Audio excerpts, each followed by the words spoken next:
even if you don't believe in the gods of the city. I mean, you could still believe in a god or a deity.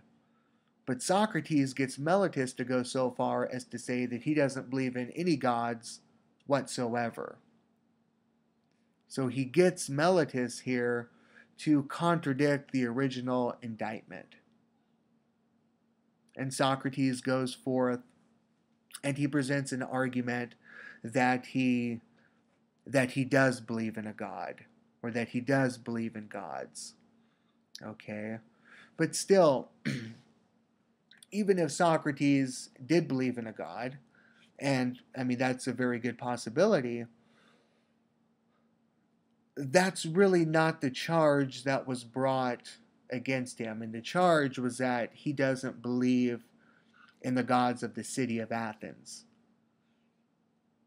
And to prove that you believe in maybe a cosmic god, a sun god, for example, really wouldn't respond to the specific charge that had been brought against you. Again, I submit that Socrates here doesn't do, for whatever reason, a very good job in defending himself. And I have to think that someone as smart as Socrates knew what he was doing. I mean, obviously, this isn't due to um, a lack of intellect or a lack of brains on Socrates' on his part. I mean, there has to be some plan or some strategy involved. What it is, though, could remain a mystery. At this point in the dialogue, Socrates is found guilty of the charges by a vote of 281 to 220.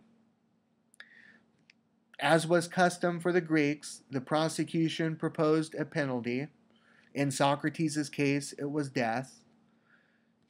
And the defense could then go forth and propose their own penalty, or what they thought was fitting for the crimes that they committed. Okay, so that's somewhat different than our legal system today. For the Greeks, the prosecution would propose a penalty, and then the defense would propose a penalty. Well, Socrates, somewhat comically, says his penalty should be free meals for life in the Prytaneum. I mean, you really can't miss the humor here. I mean, in a way, he's kind of mocking the entire jury and the entire process. He says, well, my penalty should be free meals for life. And it was also Greek custom that Olympic athletes who were successful and won the gold medal in their games, so to speak, would be taken care of for life.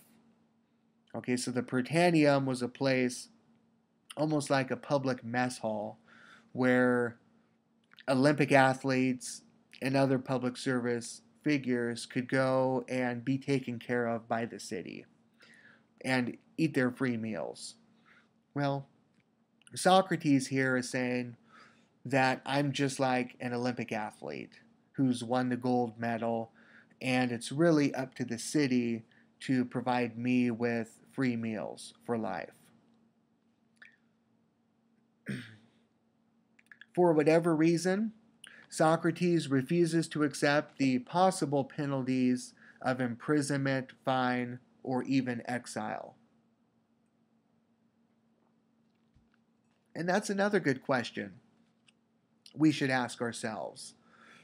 I mean, why doesn't Socrates agree to go into exile? Why doesn't he agree to pay a fine to get off on these charges? More than likely, most historians of philosophy think that if Socrates would have accepted, or would have proposed, I should say, if Socrates would have proposed exile or paying a fine, more than likely he wouldn't have been executed by the city. And yet Socrates refused to do so. He refused to leave the city of Athens. one of the dialogues that we're going to read in a couple weeks together as a class, or in this class, is the Platonic dialogue Crito. And it's a short dialogue, but in that dialogue, Socrates is having a conversation with a person named Crito, and Crito is trying to convince Socrates why he should sneak away in the middle of the night and escape the city of Athens and to go live in exile in a foreign country. And in that dialogue, Socrates gives several reasons why it would be unjust for him to do so. Why it would be unjust for him to break the laws of Athens and to escape from prison in order to escape death. So we'll put that aside for now, and we'll pick it up in a couple weeks when we look at the Crito. But it's interesting. I mean, Socrates had many chances to escape, and yet he didn't do so. Just as a historical side note, Socrates was 70 years old at this time. And maybe I should have said that in the introduction, but he was 70 years old.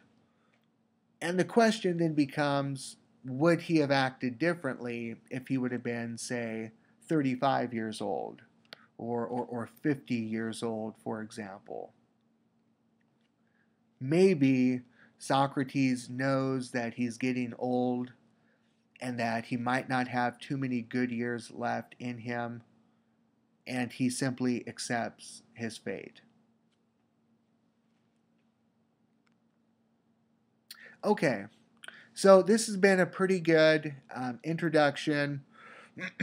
I know everyone can read through it and get the gist of what's going on, but I wanted to point out some of the more key elements that might not be apparent to you on your first reading. And I would never expect a student who's reading this for the first time to come away with some of these connections and interpretations that I've been discussing here. I mean, I know myself, I never did the first time reading this through.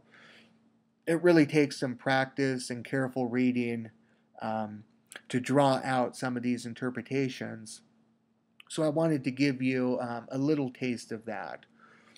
Obviously, there's much more that that I could say about this, but I'll just close it here with the conflict between philosophy and politics. And let me say this. One of the reasons why I like studying the Apology of Socrates so much is because it really shows the tension between philosophy and political life. And what I mean by tension is it shows the conflict between the two. In our modern society, we tend to view philosophy and science and knowledge as something good, something that people should pursue. And to that end, I mean, we offer free education. Well, it's not free; tax dollars pay for it, but we make it a point of educating our youth and educating people. And at this time in history, in the Greek world, there was a little bit of skepticism toward philosophy and toward knowledge. And it was almost thought of as something subversive. That there's something about philosophy, something about Socrates that is undermining political and public life. That there's a tension between what the two ways of life demand of a person. The city demands that a person be public spirited, patriotic, focusing on the particular rather than the universal. Whereas philosophy might call into question some of those core beliefs that make political life possible.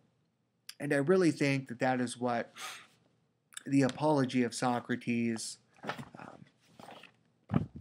and this whole dialogue really brings to the fore in a very clear way.